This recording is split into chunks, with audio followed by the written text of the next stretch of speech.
Hi folks, this is DJ Tina, host of HMTV Canada Ezine. On the phone with me today are the badass guys from Ashphalt Valentine. Hi guys. Hey, how's it going? What badass things have you done lately? Oh gosh, we're just so badass. Pretty much the most badass thing we've done is finish our record. We're waiting for it to get mixed, and we're getting ready to head out to Pryor, Oklahoma next week, next Wednesday, to go do our show out at Rocklahoma. Why was the band members frustrated with the music scene when Ashphalt Valentine formed in 2003? Oh, well, we were just pretty much tired of the type of music that the record companies were busy trying to shove down everyone's throat, and we wanted to try to take things back to the hard rock root side of it, and just play just straight up hard rock, and try to bring back the kind of music that we all grew up loving, and just trying to make it all work again. So that pretty much sums that up. Who are the five guys in Ashphalt Valentine and the roles in the band? On vocals, you have Joe Flint. On bass, you've got Scott Clark. Rhythm and lead guitar, I've got Brett Ciaramella. And on lead guitar, got Chris Meyer, and then myself play drums. Can you elaborate on how band members are the backseat superstars of Ashphalt Valentine? Well, you've got that's our old band name that we changed about a year and a half ago, 2 years ago. So you still got myself and Joe and Scott, who are the original three members of that band. So kind of rose from the ashes of that. How is the recording and production of Strip Rock Roll going, and when do you have plans to release this album? Well, the actual recording of it went well.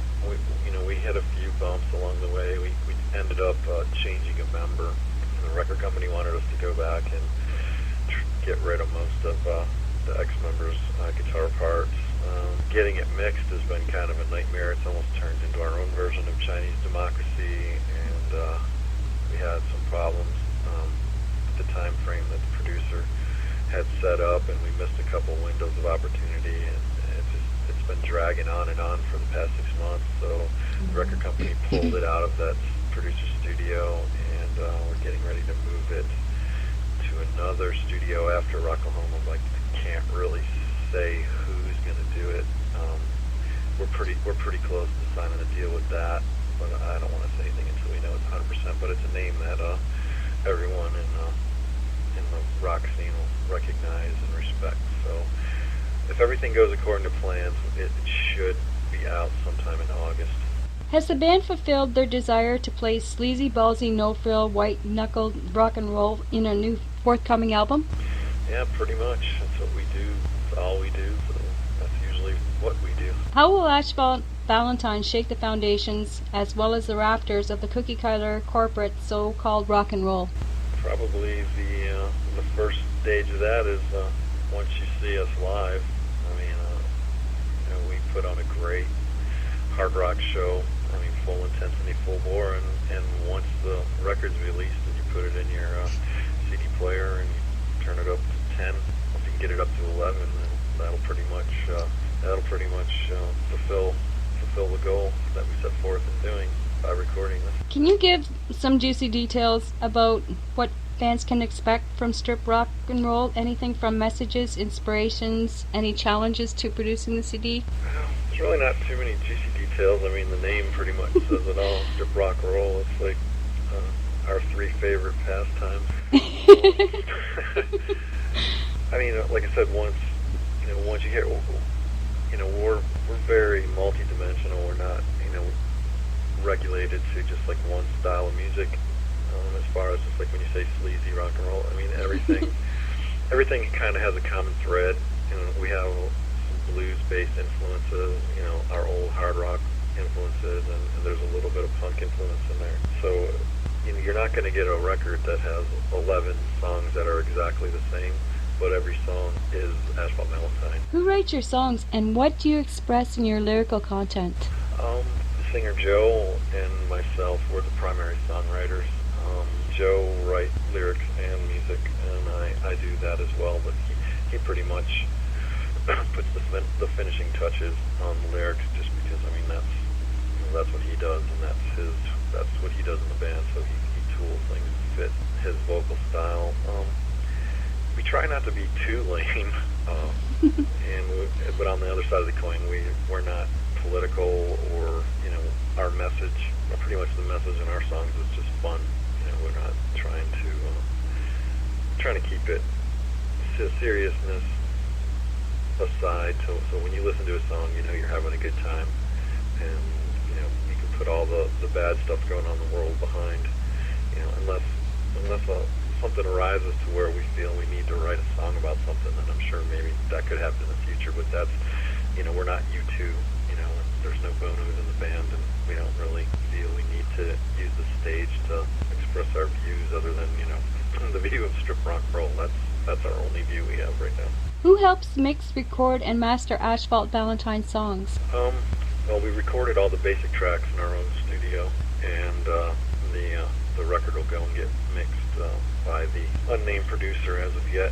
Hopefully we'll be able to announce that after Rocklahoma, and they'll do that. They'll do finish the production and the mastering as well. What do you consider your badass influences to be?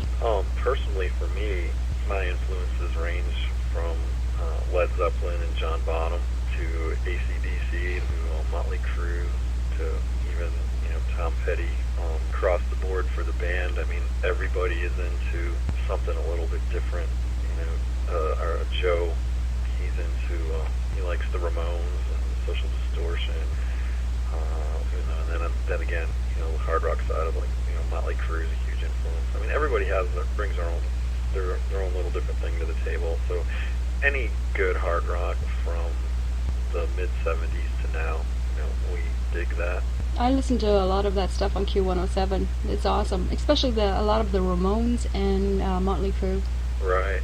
Mm-hmm. And Rush too. Does the band have any Ashphalt video production in the works for 2008? Yeah, we'll have.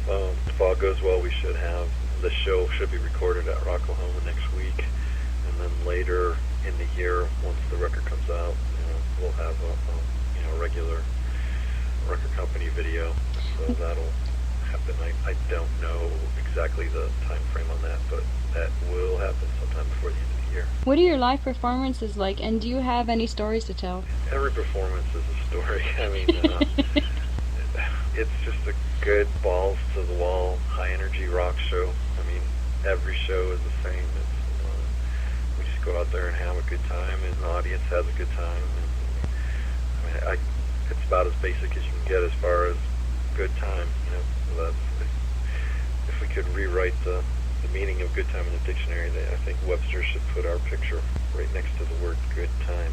So I understand you get a great turnout of people coming to your shows. Yeah, every now and then. Yeah, we have a pretty good following, where we're at, and we're in Atlanta, Georgia.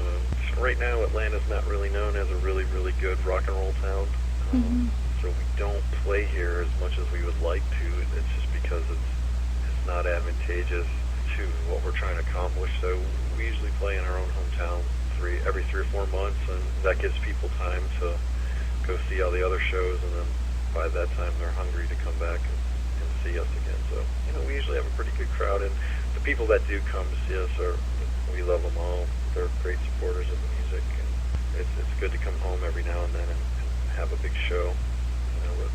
But we really like touring the country and exposing our stuff to new audiences. So we usually have a really good response, so that's a good thing.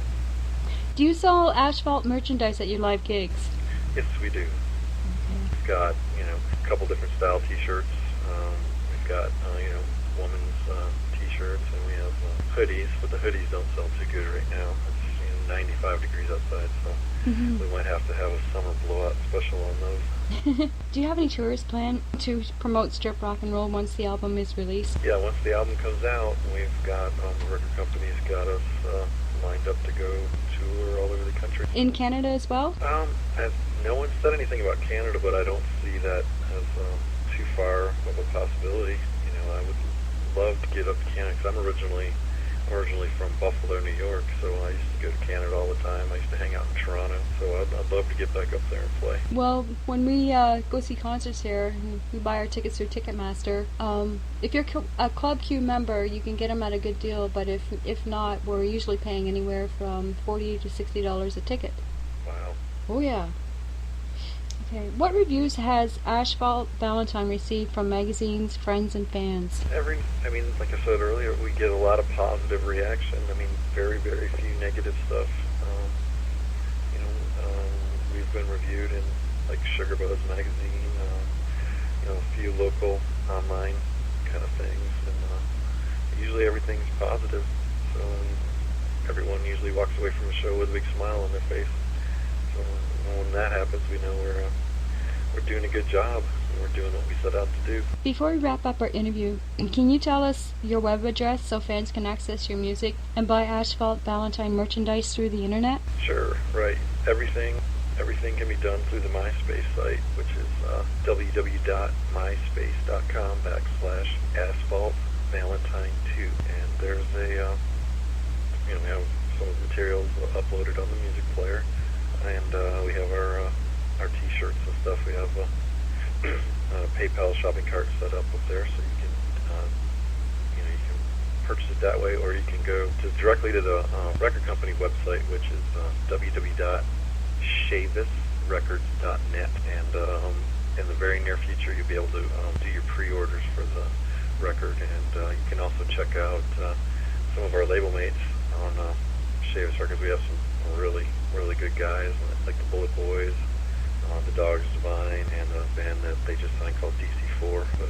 check everybody out, and hopefully in the near future you'll be seeing a label tour with all the Shavis Records bands. So it'll be a good time for sure. Awesome. Any last words? Well, I really appreciate the time and the interview, and helping spread the word. And just everybody, drip rock roll, have a good time, and we'll see you out on the road. Thank you, Scott, for allowing our e-sign to interview Ashphalt Valentine. You rock. Thank you. You rock as well. Thank you.